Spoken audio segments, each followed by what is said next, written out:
오늘 우리에게 주시는 하나님 말씀을 봉독합니다. 로마서 14장 1절에서 23절입니다. 로마서 신약성경 258조 로마서 14장.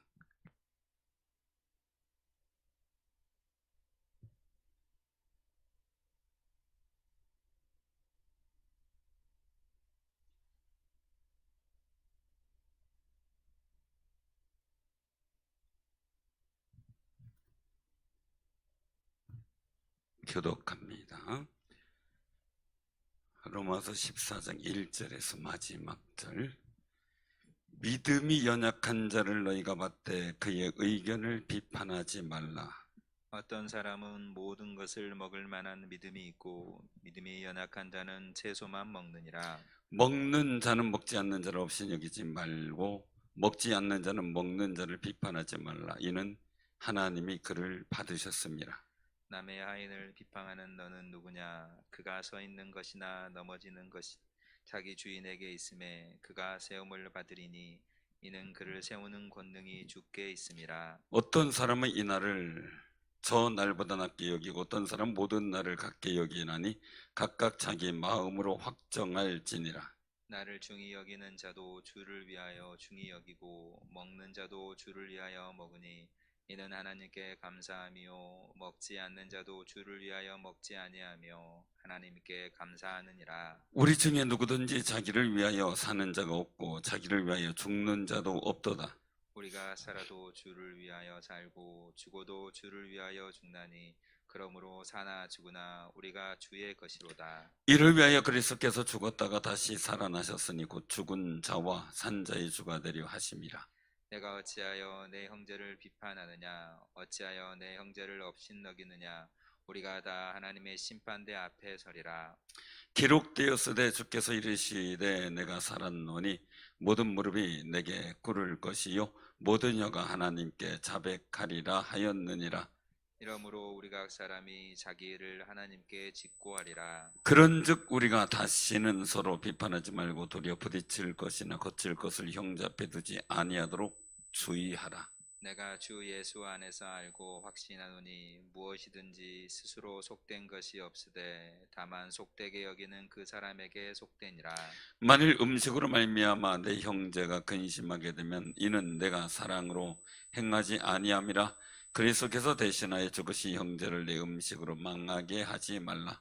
그러므로 너희의 선한 것이 비방을 받지 않게 하라. 하나님의 나라를 먹는 것과 마시는 것이 아니오 오직 성령 안에 있는 의와 평강과 희락이라. 이로써 그리스도를 섬기는 자는 하나님을 기쁘시게 하며 사람에게도 칭찬을 받느니라. 그러므로 우리가 화평의 일과 서로 덕을 세우는 일을 힘쓰나니 음식으로 말미암아 하나님의 사업을 무너지게 하지 말라. 만물이 다 깨끗하되 거리낌으로 먹는 사람에게는 악한 것이라. 고기도 먹지 아니하고 포도주도 마시지 아니하고 무엇이든지 내 형제로 거리끼게 하는 일을 하지 아니함이 아름다우니라.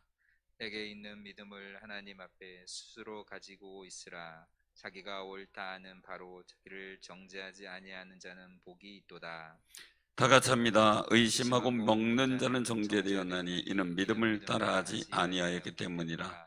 믿음을 따라하지 아니하는 것은 다 죄니라. 아멘. 오늘 이 말씀을 통해서 같이 그렇게 은혜를 나누고자 합니다. 사랑하는 성도님들, 우리는 8절, 9절 우리 한번 다시 한번 우리가 봉독을 합니다. 7절부터 9절까지 다시 한번 봉독합니다. 우리 중에 누구든지 자기를 위하여 사는 자가 없고 자기를 위하여 죽는 자도 없도다. 우리가 살아도 주를 위하여 살고 죽어도 주를 위하여 죽나니 그러므로 사나 죽으나 우리가 주의 것이로다. 이를 위하여 그리스도께서 죽었다가 다시 살아나셨으니 곧 죽은 자와 산 자의 주가 되려 하심이라. 아멘. 오늘 이 말씀 속에서 예수 안에 있는 사람들의 모습을 우리가 보게 됩니다. 삶의 목표가, 신앙 안에서는 삶의 목표가 바뀐다는 것을 말씀하셔요. 그래서 여러분들 누구를 위해서 살아요? 자, 먼저 물어볼게요. 왜 일합니까? 그렇죠. 그게 정답이겠죠. 다 먹고 살기 위해 사는 거라고. 자, 그럼 먹고 살기 위해 사는 게 누구를 위한 겁니까? 나와 내 가족을 위한 거겠죠. 보통 사람들의 목표와 생각들인데, 오늘 성경을 통해서 우리에게 주시는 말씀은 우리가 순교자적 생활이다라고 명명할 수가 있는 상황이에요. 순교자적 생활. 그 순교자적인 생활을 하고 있는 신앙의 사람들의 모습은 자기를 위하여 사는 자가 아니고, 자기를 위하여 죽는 자도 아니고, 살아도 주를 위해 살고 죽어도 주를 위해 죽는다. 사나 죽으나 우리가 다 주의 것이다 라고 고백하는 것이죠. 왜냐하면 그리스도께서 죽었다가 다시 살아나셨으니 그 죽은 자가 산 자의 주가 되려고 하셨어요. 주인이 되시는 거예요. 주님 이렇게 부르는 것은 주인님이라고 하는 뜻이죠. 소유자라는 의미예요. 그럼 여러분들 우리가 예수님께 주님 이렇게 고백을 해, 나의 구주라고 고백을 해요. 나의 주님이라고 고백한다는 이야기는 나의 소유가, 나의 모든 인생의 목적이 하나님, 주님께 있습니다. 예수님께 있습니다 라는 고백이에요. 그러면은 주님 그래 놓고 사나 죽으나 나를 위하여 이러면 어떻게 돼요? 주님 그랬어요. 주인님 그랬어요. 오늘 여기서 말씀하고 있죠. 그 4절에 보면 남의 하인을 비판하는 너는 누구냐? 그 하인이 서 있는 곳이나 넘어지는 것이 누구에게 있어요? 자기 주인에게 있다는 거죠. 그리고 주인에 의해서 세움을 받는다는 거예요. 그를 세우는 권능이 주인에게 있다라는 거죠. 주께 있다라는 거예요. 그럼 주인님 그래 놓고 사나 죽으나 누구를 위하여? 물어보는 거예요. 나는 사나 죽으나 누구를 위하여? 지금 어떻게 살고 있냐고요. 사나 죽으나? 참 대답하기 곤란한 걸 묻자. 참 곤란해요. 제가 그 학생 때 설교 들은 내용 중에서 감사하게 잃어버려지지 않는 내용들이 몇 가지가 있어요. 그 중에 하나가 사순교자와 생순교자에 대한 말씀이에요. 그 부활에 동참하는 역사, 첫 번째 부활에 동참하는 일들이 요한계시록에 나오거든요. 그래서 오늘 이 말씀 속에서 우리가 기억을 해야 될 게 있어요. 순교자적 삶이라고 하는 것은, 순교자의 삶이라고 하는 것은 그냥 그 살아가는 것이 아니라 목적이 달라져요. 목적이 어디에 있느냐에 따라 달라지는 거예요.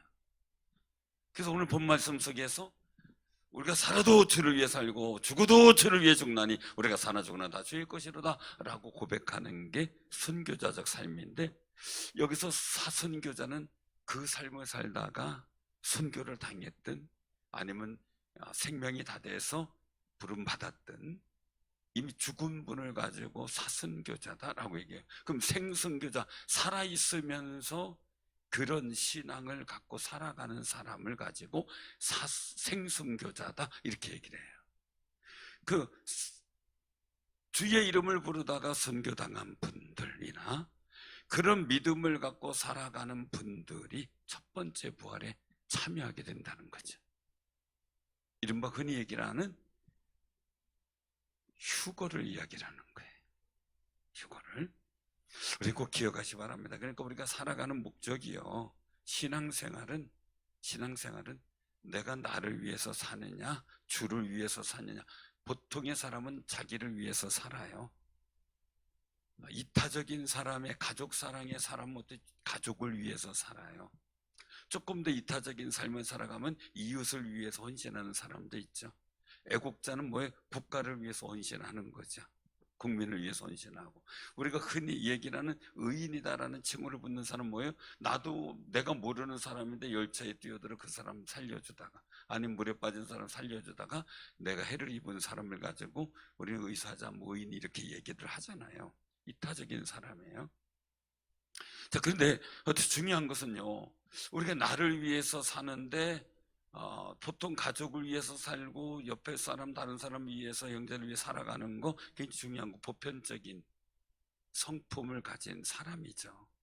근데 그것 빼지 않고 자기만 위해서 사는 사람 뭐라 그래요? 이기적인 사람이라 그러지. 이기적인 사람. 그럼 신앙생활은 그 패턴이 바뀌는 거, 이기적인 것도 또 이타적인 것도 세상의 일들이 아니라 주를 위한 삶으로 바뀌는 거예요. 목표와 목적이 바뀌는 거예요. 우리가 하나님 앞에 분명히 내 삶의 목적을 주를 위한 것, 우리가 주의 것이기 때문에 주를 위한 삶을 살아가고자 결심하고 노력하는 게 신앙이고, 그 삶 속에서 변화되어지는 것이 바로 우리가 신앙의 성숙된 모습이죠. 그런데 교회 일하면서도 아직 내 아집을 위해서, 내 생각을 위해서, 나를 위해서만 주장한다면 그거는 아직은 내가 나만 생각하면, 제가 말씀 이기주의적인 거예요. 조금 옆에 주변까지 생각한다면 이타주의가 되는 거죠. 그 이타주의의 범위가 어디까지 가느냐라는 거죠. 그래서 그 이타주의에 대한 일들을 우리가 기억을 해야 되는데, 순교자적인 삶의 일들 속에서는 이타적이에요. 이기주의적이 아니라 이타적 삶을 말해요. 이기적인 게 아니라. 그럼 이 이타적인 목표가 뭐예요? 예수님이죠. 신앙 안에서. 그래서 예수님 안에서 우리가 살아갈 때 이걸 어떻게 할 것인가라는 고민들이죠. 그래서 오늘 여기서 말씀 속에 보면 믿음이 연약한 자가 있고 믿음이 강한 자가 있고. 자, 믿음이 연약한 자는 뭘까요? 믿음이 강한 자는 누굴까요?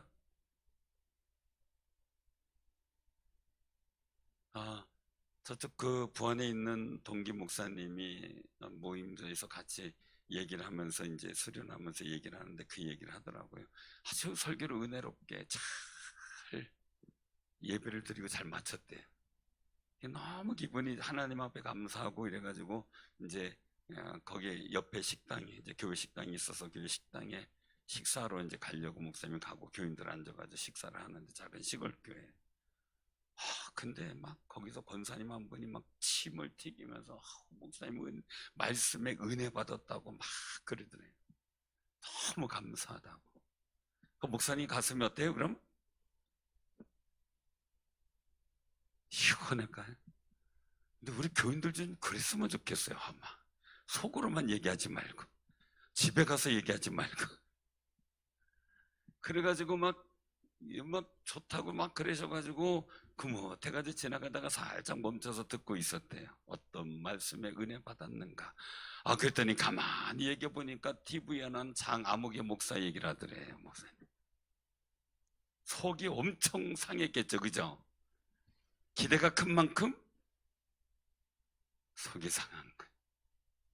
그래서 목사님이 딱 돌아보면서 그 말씀하는 권사님한테 했대요. 권사님, 그러니까 예, 아무리 거기다 은혜 받아도요, 권사님 장례식은 내가 치러요.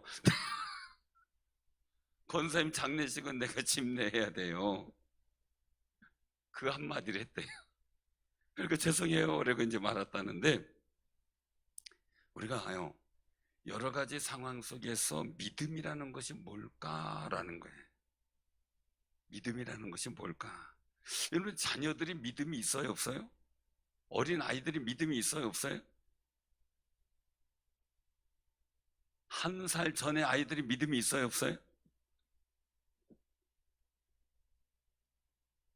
그 아이들은 믿음이 가장 중요한 건 자기 엄마, 아버지에, 아빠에 대한 믿음이겠죠, 그죠? 다른 그 엄마, 아빠가 하는 것은 믿어요, 그죠? 근데 다른 사람이 하는 건 안 믿죠. 근데 이 사회성이 넓은 아이는 다 믿더라고요. 그것도 좋은 성격이기도 하죠. 근데 제가 왜 믿음을 갖고 말씀드리냐면요, 믿음은 누가 판단하기가 참 어려워요, 그죠? 믿음이라는 것은 하나님만이 하실 수 있다라고 하는데, 우리가 중요한 건 말이나 행동을 통해서 느낄 수는 있어요. 근데 믿음은 상황에 따라 달라지는 경우를 보게 돼요. 나와 아무런 관계가 없는 일에 대해서는 아주 믿음이 좋은 것 같아요. 근데 내 이해관계가 있는 데서는 또 상황이 달라지는 걸 보게 되죠. 근데 중요한 거예요. 그 믿음의 일들 속에 이타적인 것이 있느냐라는 거죠. 그 믿음에도 이런 이타적이 있느냐라는 거죠. 믿음에도. 그래서 여기서 믿음이 크다라고 생각하면서 오늘 여기 보니까 형제를 비판하는 거예요. 어떤 사람은 모든 것을 먹을 만한 믿음이 있고, 2절에 보니까 믿음이 연약한 자는 채소만 먹고. 자, 그럼 물어볼게요.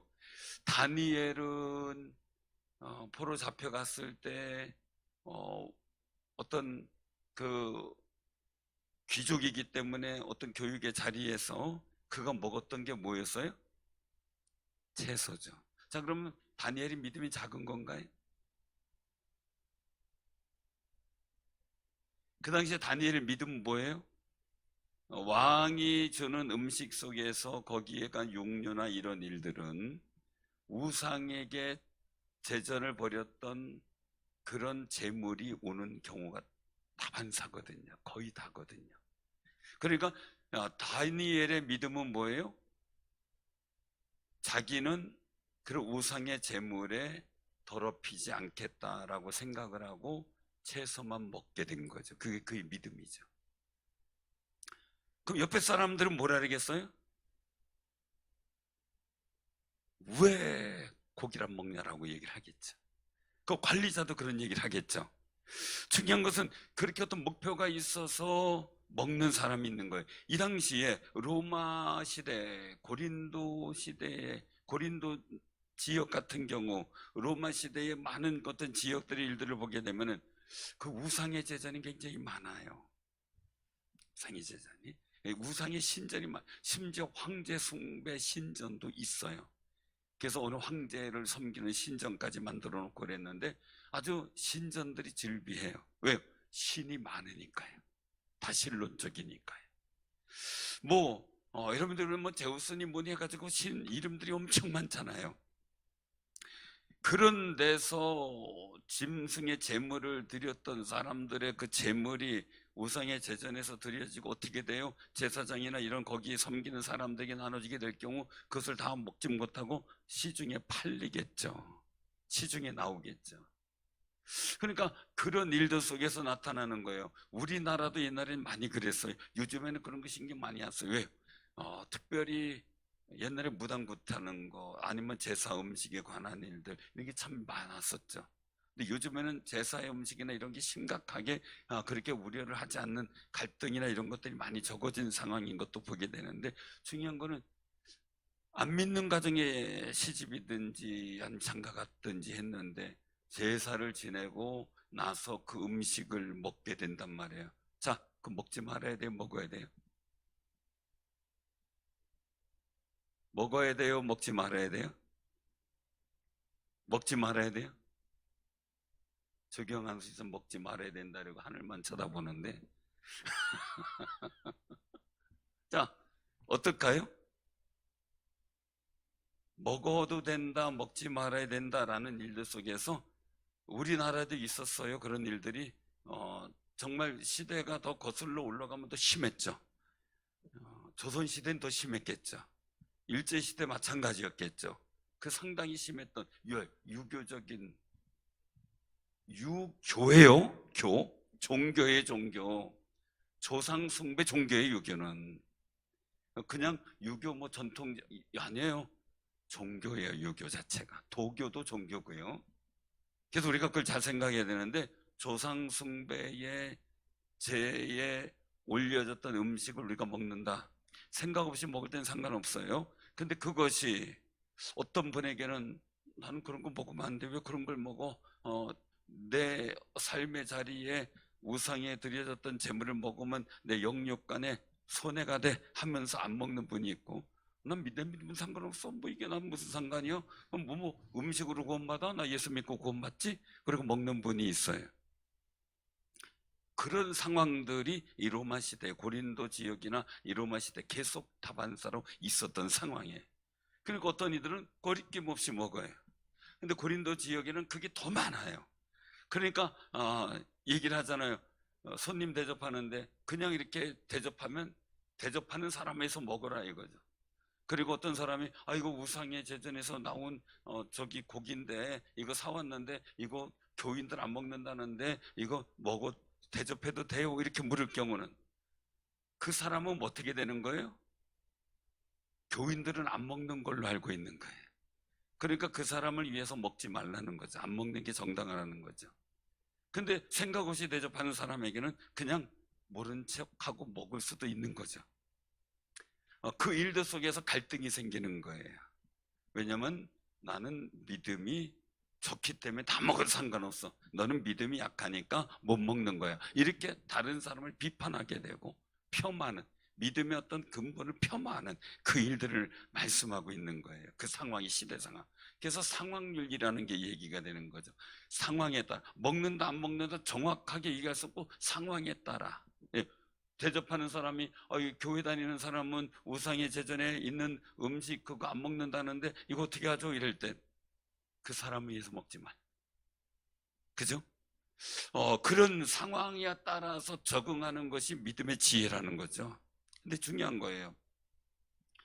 그것 가지고 먹는 거 마시는 거 가지고 믿음을 판단할 수 있겠는가라는 거예요. 그럼 저는 믿음이 굉장히 좋은 사람이죠. 왜? 못 먹는 게 없잖아요. 음식을 이것저것 가리는 분은 믿음이 약한 분이네. 그죠? 그죠? 그럼 제 아내와 저하고 비교해 본다면 제가 믿음이 굉장히 큰 사람이에요.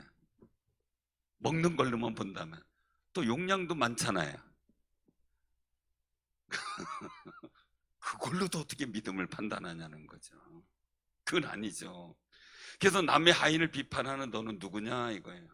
그가 서 있는 것이나 넘어지는 것 주인에게 있고 주인에게 세움을 받는데 함부로 믿음의 근거를 판단하지 말라는 거예요. 그래서 또 나는 그걸 행하면서 나는 믿음이 대단한 사람처럼 우쭐대지 말라는 거죠. 나를 중히 여기는 자도 있고 주를 위해서 어떤 날은 중히 여기죠. 어떤 사람은 똑같이 여기죠.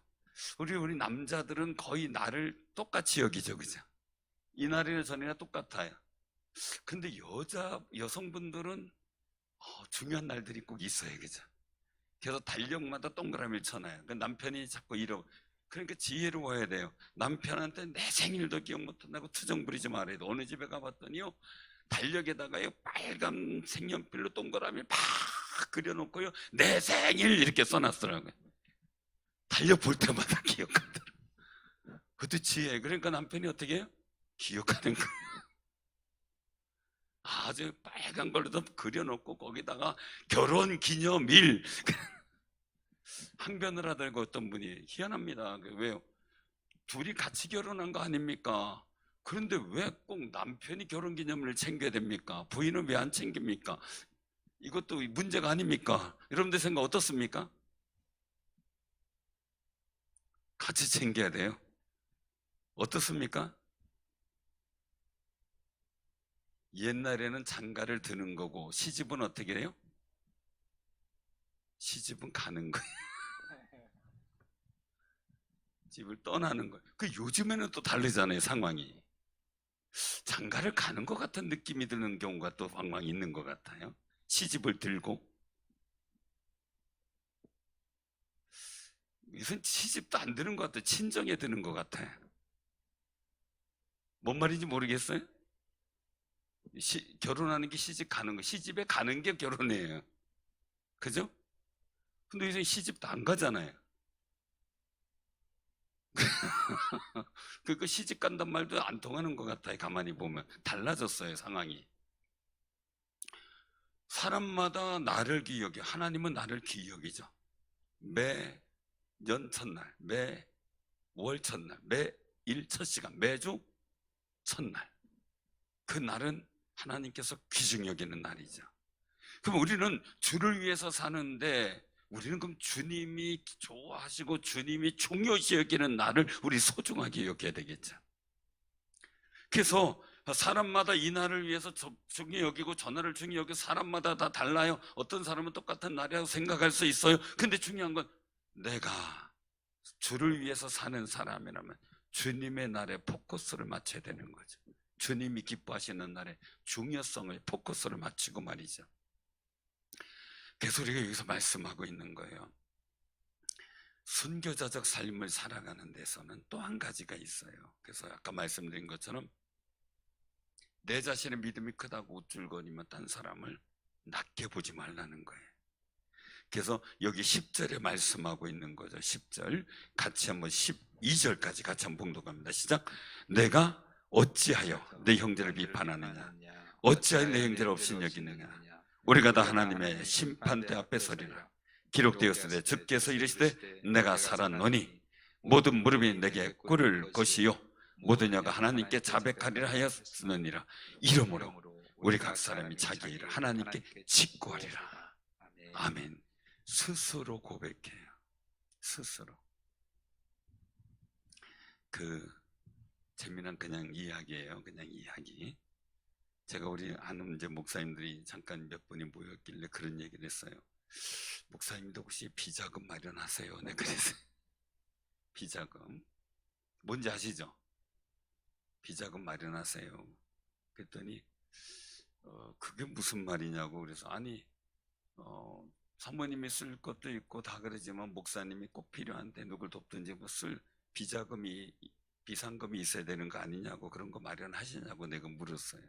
그래서 어떤 분이 저한테 해준 얘기가 있어요. 해준 얘기가 있어가지고 그 얘기를 쭉 하면서 물어봤어요. 그랬더니 한 분이 있다가 무슨 비자금을 만드냐고. 왜요? 그랬더니 숨겨놓으면 기가 막히게 찾아낸다고. 기가 막히게 찾아낸대요. 근데 찾아내는 것도 그 단계가 있더라고요. 수준이 있더라고요. 어떤 분은 남편의 비자금을 어디 책갈피나 이런 데서 찾아내면 아주 그냥 수준 가지고 얘기를 하면은 그냥 어떤 행동이 어떤 지혜롭지 못한 일들을 보게 되면 이거 숨겨놨다고 그 대판 싸운대요. 그럼 어떻게 해? 그 다음부터는 더 꽁꽁 숨기겠죠. 자, 두 번째. 어떤 사람이 이제 또 두 번째 수준이에요. 그 있는 것을 보자마자 딱 빼서 쓴대요. 다 빼서 쓴대요. 그럼 남편이 와서 승윤아 이상하다, 돈이 어디 갔네. 그리고서 어떻게 해요? 아무래도 이거 이상하다 싶어가지고 딴 데다 숨기시게 한다는 거예요. 그럼 또 못 찾는 거예요. 근데 3단계 아주 지혜로운 분 얘기를 하더라고요. 목사님 그럴 필요 없어요. 이거 왜요? 했더니 조금씩만 뺐으면 계속 채우는데 남편은 얼마를 갖다 놓는지 모른대. 액수를 모른대요. 그러니까 조금씩만 필요할 때마다 뺐은데 그럼 남편은 열심히 갖다 채운대. 그게 지혜더라고요. 보니까 목사님 뭐 이렇게 싸울 필요 있어요? 뭐 하면 내가 그냥 조금씩 뺐으면 되지. 자, 여러분들은 수준이 1단계, 2단계, 3단계 어디예요? 생각이 안 들어요. 자, 이제 그런 얘기 하다가 그분이 하는 얘기예요. 어떻게 그렇게 정말 그분 얘기 그냥 아주 귀신같이 찾아낸다고. 그래서 제가 그 사모님을 오랜만에 만나가지고 물어봐서 사모님 한 가지 물어볼게요. 그랬더니 목사님 비자금을 그렇게 잘 찾는다며요. 그랬더니 하는 얘기가 뭐 찾긴 뭘 찾아요. 제가 뭐 그걸 가지고 뭐 어떻게 다 뒤지고 그러겠어요. 그래. 근데 어떻게 기가 막히게 찾는다고 얘기를 하던데요. 그랬더니 그냥 오늘 이렇게 쳐다보고 있으면 가만히 있다고 여보 거기 어디 돈이 있어 찾아가. 그랬더니 스스로 얘기를 한대. 스스로. 그래가지고 목사님 아니 목사님 그냥 쳐다만 봐도 얘기한다며요. 그랬더니 얘가 알고 쳐다보는 줄 알았지. 제가 찔려가지고 알고 쳐다보는 줄 알고 찔려가지고 거기 생각 갖다 쓰라고 얘기를 했대요. 찔려서 하나님 우리 쳐다보기만 하면 찔려요. 양심이 찔려요. 이게 스스로 직구하는 거예요. 스스로. 사랑하는 성도인데 몰래 감출 수는 없죠. 타협해서 우리가 내가 이렇게 쓸 일이 있으니까 요것 좀 양해줘 하고 양해하면 더 좋겠죠. 어쨌든 간에 중요한 건 자기의 일을 직구하게 된다는 거예요. 하나님 앞에서 스스로. 왜냐면 지금은 우리가 어떻게 보면 양심적인 것보다 비양심적인 것의 혼돈 속에 살아가잖아요.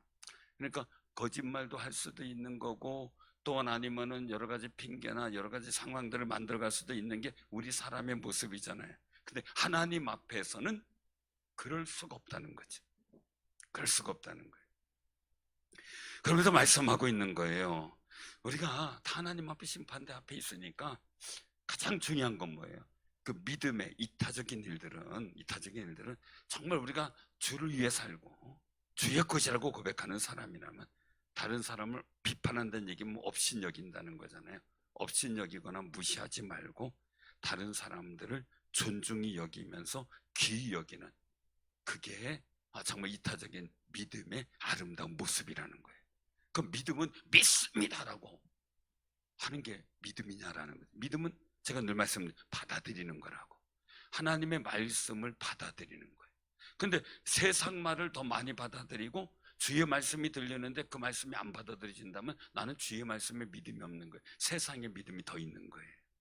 그러니까 나의 믿음의 현주소는 어디냐라는 거죠. 주의 말씀에 근거하고 있느냐, 세상의 말이나 내 주관에 근거하고 있느냐라는 거지. 그러면 내 믿음이죠. 이타적 이기주의라는 걸 말씀드렸잖아요.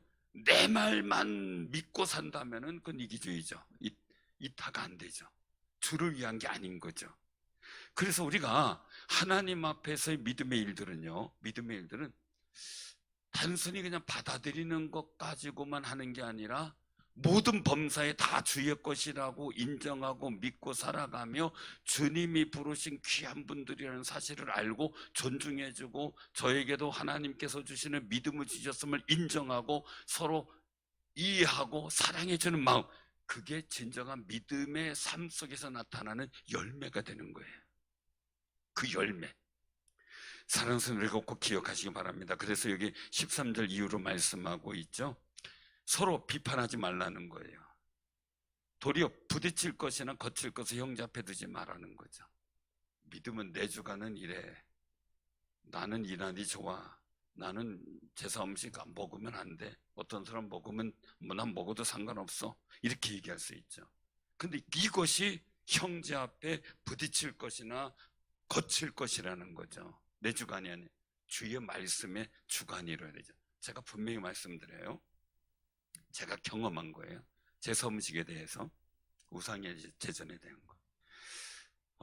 그것이 구원에 관계돼서 문제가 아니에요. 근데 여기서 로마나 고린도 지역에서의 문제는 마치 우상의 제물을 먹으면 구원받지 못하는 것처럼 생각하는 인식들도 있었어요. 그러니까 더더욱이 문제가 되는데, 제가 분명히 말씀드려요. 우상의 제전이나 그 제사의 제물을 먹었을 때 우리가 구원받지 못하느냐? 그건 아니에요. 왜? 구원은 예수의 이름을 믿느냐 안 믿느냐의 관점이 있기 때문이죠. 그것이 구원받는 믿음의 일들은 아니에요. 근데 마치 이 당시에는 그거 하면 믿음이 약해서 구원받지 못할 믿음으로 치부하고 무시하는 상황들까지 생겼던 거죠. 근데 제가 경험한 일들이나 일들 속에서 보면요, 제사 음식을 먹게 될 경우 영적으로는 손해보는 일은 반드시 있어요. 특별히 깊은 기도를 하는 분들에게는 영적 혼란이 와요. 그것만은 분명해요. 그렇기 때문에 내가 더 영적으로 충만한 은혜를 받기 원하고 성령의 충만한 삶을 살아간다고 하면, 그런 목적, 거룩성의 목적을 두고 산다면은 가능하면 안 드시는 게, 기도하고 물론 먹으면 거룩하여지는 것이 음식이라고 말씀을 하고 있어요. 그러나 중요한 것은 내 영적 기품의 은혜를 위해서는 가능하면 금하는 것이 훨씬 유익하다라는, 구원의 관계는 아니어도 우리가 그런 믿음 속에서 이들이 생각하는 것처럼 제사 음식 먹으면 마치 구원받는 믿음이 안 되는 것처럼 생각하고요, 이단들도 마찬가지잖아요. 구원받은 날짜 모르면 마치 구원 못 받은 사람처럼 치부하고 무시하는 거 잘못된 거예요. 여러분들 탄생한 날짜 모르잖아요. 애들이 뭐 탄생한 나오자마자 난 생일이 몇 월 며칠에 이러나요? 저희가 태어난 거? 아니 그럼 생일 모르는 사람은 태어나지 않은 거예요? 고아 같은 경우는 생일 어떻게 알아요? 고아들은 고아원 들어가면 간 날이 생일이에요. 어떻게 하냐고요. 그러면 아닌 거예요. 그래서 우리 예수 이름 믿고 구원 얻는 그 구원의 은혜를 무시하면 안 돼요. 그 이단들은 그게 문제인 거죠. 구원받은 은혜를 무시하는 거예요. 그래도 꼭 어떤 데는 또 뭐 저기 4단계 회개를 해야만 꼭 구원받는다? 아니에요. 예수 이름 믿으면 구원받아요. 우리가 그것을 꼭 해서 우리 여기서 말씀하게 되는 거죠. 많이 음식으로 말미암아 15절에 근심하게 되면 이는 내 사랑 내가 사랑으로 행하지 아니함이라. 그리스도께서 대신하여 죽으신 형제를 내 음식으로 망하게 하지 말라. 즉 음식 먹었다 구원 받는 거냐 못 받는 거냐 이거 논하지 말라는 거죠. 그래서 선한 것 16절에 보니까 너희의 선한 것이 비방을 받지 않게 하라. 17절 같이 봉독합니다. 17절, 18절, 19절까지. 자, 시작. 하나님의 나라는 먹는 것과 마시는 것이 아니요 오직 성령 안에 있는 의와 평강과 희락이라. 이로써 그리스도를 섬기는 자는 하나님을 기쁘시게 하며 사람에게도 칭찬을 받느니라. 그러므로 우리가 화평의 일과 서로 덕을 세우는 일을 힘쓰나니. 아멘. 아멘.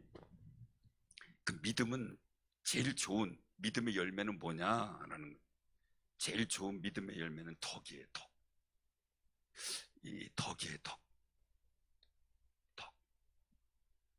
덕이라고 하는 것은 뭐냐면요. 그냥 여러분들이 그냥 이해하기 쉽게 그냥 한번 보면요. 자, 두인변에 열십자에 넉사자에 한일자의 마음심이에요. 덕인데 두 사람이 14사람을 한 마음으로 만드는 게 덕이에요. 이거를 오이코도메스라고 헬라어에서는 이걸 가지고서 집을 세우다 이거예요.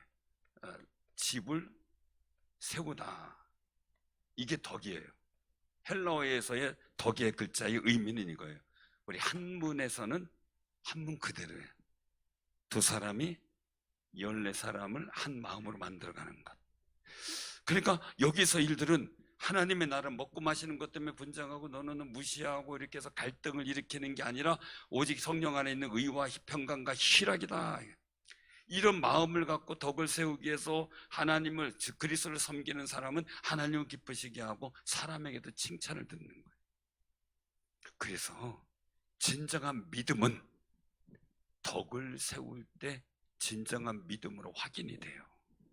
그게 큰 믿음이라는 거죠. 그게 자랑할 믿음이고 그게 하나님 기쁘시게 하는 믿음이고 칭찬을 듣는 믿음이 되어야 되는 거예요. 그래서 19절에 말씀하죠. 그러므로 우리가 화평의 일과 서로 덕을 세우는 일을 힘쓰나니. 음식이나 이런 거 하지 말라라는 거죠. 이런 거 자질구레한 거 가지고 이러고 저러고 비판해서 상심하게 하거나 시험 들게 하거나 그리고 또한 구원에 중대하지 않은 거 가지고 그 사람에게 시험 들게 하지 말라는 거예요. 다 사람마다 틀린 게 아니라 저 사람 자기 틀려 안 해. 나하고 다르다는 거죠. 왜 이 사람은 다 날들을 중히 여기고 저 사람은 어떤 날을 중히 여기고 하는데 우린 똑같은 날이 있어요. 어느 날? 주일날. 아멘? 그날을 우리가 서로 소중히 여기는 거예요. 거기 하나가 되는 거죠. 그래서 우리가 이 일들에 집중할 때라고 말씀을 덕을 세우는 아름다운 믿음이에요. 그래서 22절부터 23절 같이 한번 봉독합니다. 시작. 내게 있는 믿음을 하나님 앞에서 스스로 가지고 있으나 자기가 옳다 하는 바로 자기를 정죄하지 아니한 자는 복이 있도다. 의심하고 먹는 자는 정죄되었나니 이는 믿음을 따라 하지 아니하였기 때문이라. 믿음을 따라 하지 아니하는 것은 다 죄니라. 아멘. 우리가 정말 믿음은 순교자적인 삶의 믿음은 뭐냐? 목적이 바뀌는 거죠. 주를 위하여라는 거예요. 그럼 우리가 주를 위하여 복된 역사를 만들고 주를 위해서 교회를 세우고 집을 세우고 성도들의 믿음을 세워나가는 그 믿음이 진짜 믿음이고요. 이 믿음 가지고서 자랑하다가 다른 사람 무시하고 비판하다가 오히려 이 일들이 다른 사람에게 믿음을 해치는 일들이 된다면 그것 자체가 문제라는 거죠. 즉 믿음은 믿음은 사나 죽으나 주를 위하여라는 관점으로 볼 때 진정한 믿음을 발휘할 수 있는 능력이 되는 거예요. 사나 죽으나 우리가 다 주의 것이다. 아멘. 아멘.